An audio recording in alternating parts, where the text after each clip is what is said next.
not from here. I had a typical life like everybody else. Started young as an addict. Moved up to the point where I was an IV user. That led me to prison. When I was getting ready to be paroled from prison, I finally decided I should get clean because trust and believe in prison, there's just as much drugs as there is out here. And I was using pretty much the entire time I was in there. I made the decision to get clean, which is not easy to do when your bunkie is the plug. But I did it. And then they told me I had to choose where I was going home to. And I'm not from here. I'm from Ludington, born and raised there. That's where I've spent all my life.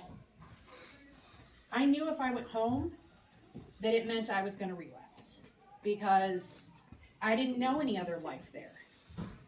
I came to Lakeview, and when I was living in Lakeview, I was stranded in the middle of nowhere. So anybody that knows anything about Lakeview area, I was on Hillman Road in the middle of winter with no vehicle.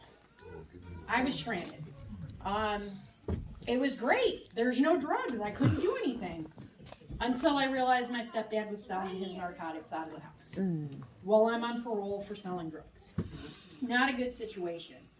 I was plugged in with Mount Calm Care Network at the time and the IDDT team.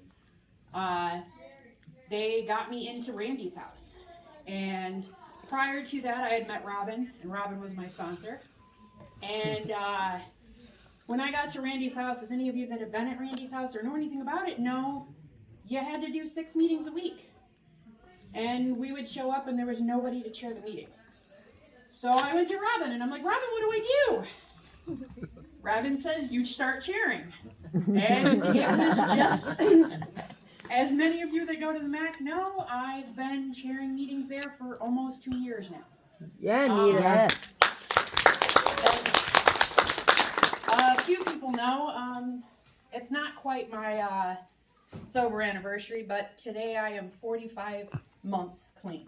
Nice. So it's never easy. And I actually talked with several of you that I know. I just went home for the week because I was on vacation. And there's nothing there. There's no recovery community. And I can say honestly 100% that the recovery community here is what has kept me sober. I've plugged in with just about every possible resource that we have in this community trying to stay sober. And now I'm headed towards my next mission of trying to take that home. Beautiful. Because they deserve it just as much as we do. So that's my next mission. So just going to keep growing from there. Yay. Go Neta. Woo!